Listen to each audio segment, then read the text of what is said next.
crazy wisdom person, which is a direct translation from the Tibetan, what's known as Yeshe Cholwa. Yeshe meaning wisdom, Cholwa is gone wild. So in this case, it's a craziness gone wisdom.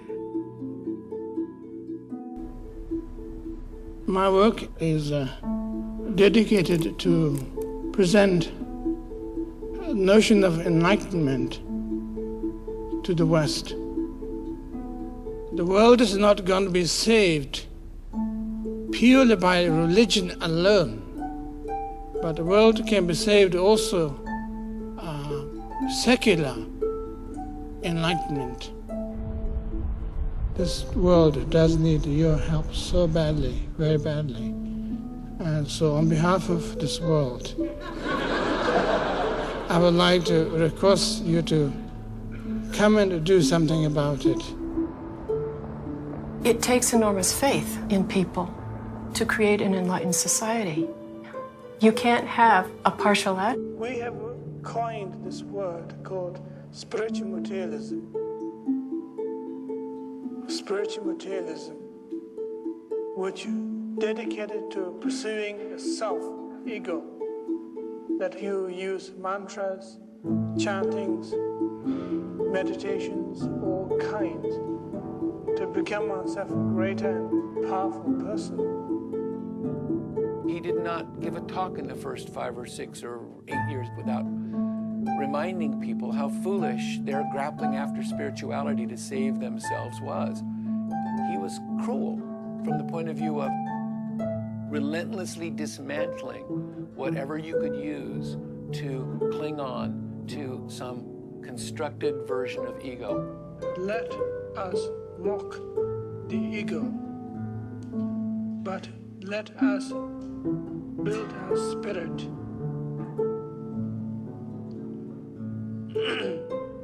Spirit in this case as a sense of inquisitiveness. There's something might have happened.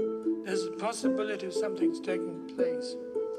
But ego's approach is that going to be good for me? Should I do it? Shouldn't I do it? If I get it, how much it is money's worth, so to speak. We always have a problem with taming ourselves. That is why we have to resort to religion, basically. Taming here meaning simply being decent. No ups and downs. Some sense of equilibrium, natural state of existence. Well, purposes come from having a sense of trust in oneself, sense of uprightness, sense of loyalty, sense of appreciation of one's family and one's immediate world around you. There is a cloud in the sky, and the sky is blue, and the sun rises beautifully in the east, and snowflakes have their beauty in the falling on the ground. And everything's perfect. Pretty much.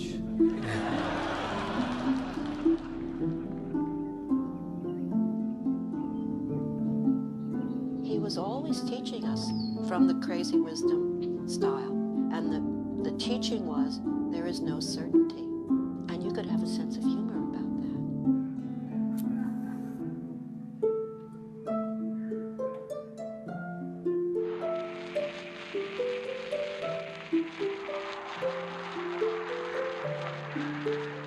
We don't want to really be fully sane.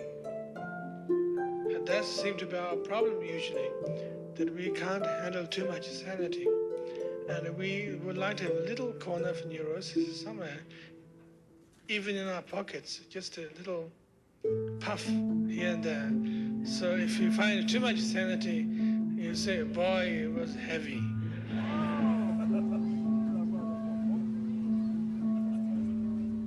tini goma londor do tiri ni tini song song chono le men ko no sonje ri chale song tam pi ri chale de thoni gandu ri chale nga to papa kama da de lama gang che lan ra ma kong to yo gu ba kan kholo jong jo ko na da za ma chu chu kholo ko ni ri ka karma pa to ko ngap che ko non ta tong no mo chin ma da so no sa ja cha. The basic notion of art at all means how to relate oneself and how to relate with one's phenomena world gracefully.